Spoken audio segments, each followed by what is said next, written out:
अस्सलाम वालेकुम। मैं सैयद सरवर चिश्ती अजमेर शरीफ से। अल्लाह सब्र वालों के साथ है, बेशक है, लेकिन अब इन मंजिलों से भी आगे बढ़ना है।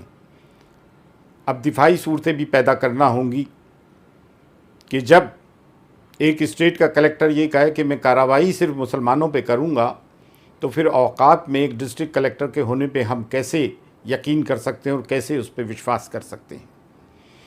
जब मुख्तलिफ बीजेपी रूल स्टेट के चीफ मिनिस्टर्स ये कहें, असम के चीफ मिनिस्टर ने तो इंतहा कर रखी है, वो ये कहे कि मियाँ मुसलमान इनसे मछली मत ख़रीदो, उसमें जहर है। यूपी के चीफ मिनिस्टर ये कहें हिंदुओं को संबोधित करके कि बटोगे तो कटोगे।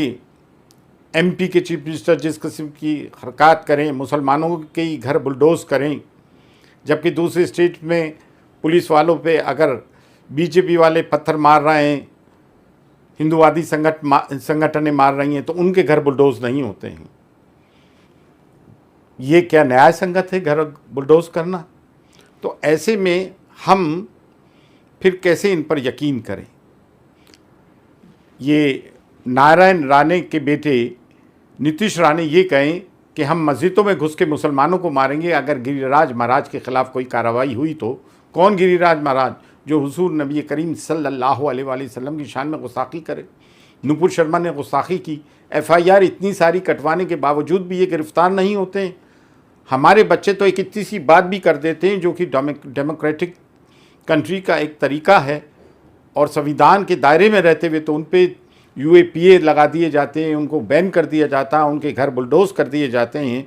तो अब बताइए, ट्रेन में हमारे 72 साल के बुज़ुर्ग को वो लोग मार रहे हैं जो उनके पोते की उम्र के लोग तमाशबीन बने हुए हैं। छतरी दादरी में एक जवान को पीट पीट के मार दिया जाता है कि ये गोकशी कर रहा था। इंतहा हो गई। अब हम डेमोक्रेटिक इंस्टीट्यूशंस के जो लोग हैं उन पे यकीन कैसे करें? सुप्रीम कोर्ट इन मामलों में कोई सो मोटो नहीं लेता है। अब आप बताएं तो हम जाएं तो कहाँ जाएं? तमाम जुम्मा मस्जिद के वक्त, जुम्मे के दिन मस्जिदों से ये बयान होना चाहिए कि हम इस औकाफ की जो वक्फ अमेंडेड एक्ट 2024 आया, इसकी सख्त तरीन मुखालिफत करते हैं। बारगाह हुजूर गरीबनाज ख्वाजा मोइनुद्दीन चिश्ती रहमतुल्लाह अलैह की बारगाह अजमेर शरीफ से जो जमीय खुद्दाम ख्वाजा हेरिटरी खुद्दाम से जो नस्ल दर नस्ल चले आ रहा है 800 साल से, उनकी नुमाया जमात अंजुमन सैयदान खुद्दाम ख्वाजा ने प्रेस कॉन्फ्रेंस करके ऑफिशियल स्टेटमेंट जारी किया कि हम औकाफ की पे जो बिल आ रहा है वक्त पर, हम इसकी सख्त मजम्मत करते हैं। उसके बावजूद भी देखा गया है कि यहाँ से और जगहों से वो लोग जो गैर जिम्मेदार हैं, जिनका दरगाह से कोई जिम्मेदाराना रोल नहीं है एज आ इंस्टीट्यूशन, एज आ ऑर्गेनाइजेशन, वो जाकर उसकी हिमायत करते हैं। जबकि ऑफिशियल स्टैंड खुद्दाम ख्वाजा का ये है कि हम उस एक्ट की मजम्मत करते हैं। और मैं दरगाह और ख़ानकाहों पे बैठे हुए सजादगान, मुजावरीन, गद्दी नशीन जो भी कह लो, वो खामोश क्यों हैं? जबकि कलीदी दरगाह बारगाह हुजूर गरीबनाज ने हमने इस एक्ट की मुखालिफत कर दी है, तो अब आप डर क्यों रहे हो? आप क्यों नहीं आवाज़ उठाते हो? क्या नजरानों ने आपकी ज़बानों पे ताले लगा दिए? अपने आप को सादात कहते हो हैं और बातिल के ख़िलाफ़ आवाज़ बुलंद नहीं करते हो और सैयद होने का दावा करते हो? फ़िक्र अली, फ़िक्र हुसैन और जुर्रत अली से खाली हो? अफसोस की, शर्म की बात है। जो लोग आवाज़ उठा रहे हैं कम अज़ कम उनका साथ तो दो। देखो औकाफ मामला है अल्लाह और उसके रसूल का, मस्जिदों का, दरगाहों का, खानकाहों का, मदारिस का।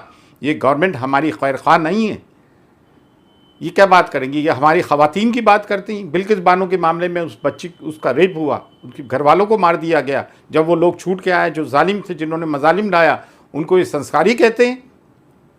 चौतरफा हमारे पे एक जुल्म ढाया जा रहा है। फिर दिफा करना हमारे को आइन इजाज़त देता है, कुदरत का कानून इजाज़त देता है। देन फिर for every action there is equal and opposite reaction. ये मैं नहीं कह रहा हूँ, कानून कह रहा है। प्राइम मिनिस्टर मुल्क के ये कहते हैं कि इनकी वेशभूषा से पहचानो, ये मंगलसूत्र चोरी कर लेंगे, ये बच्चे ज़्यादा पैदा करते हैं, ये घुसपैठिए हैं।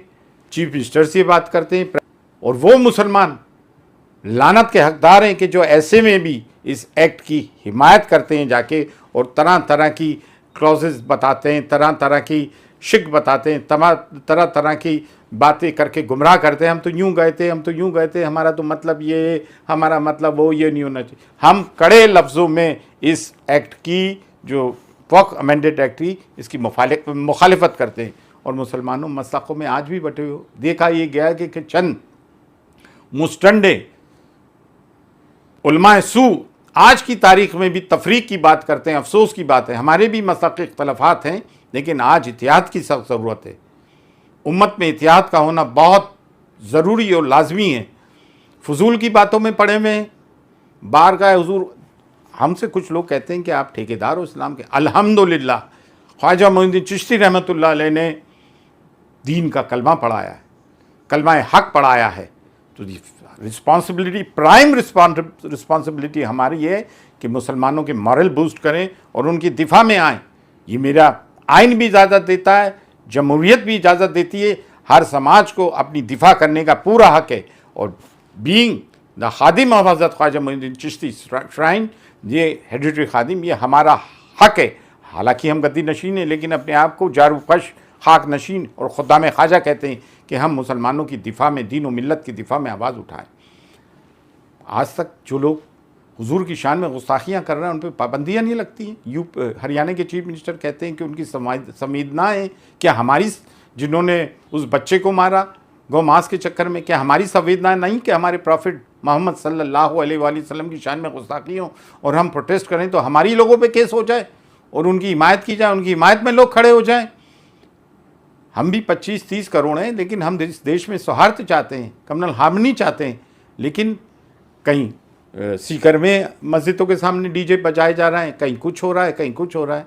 कब तक हम इन चीज़ों को बर्दाश्त करेंगे? हम ये मुल्क के प्राइम मिनिस्टर से और तमाम डेमोक्रेटिक इंस्टीट्यूशंस से और चीफ जस्टिस ऑफ इंडिया से सवाल करना चाहते हैं कि माइनॉरिटी को प्रोटेक्शन देना आपका काम है।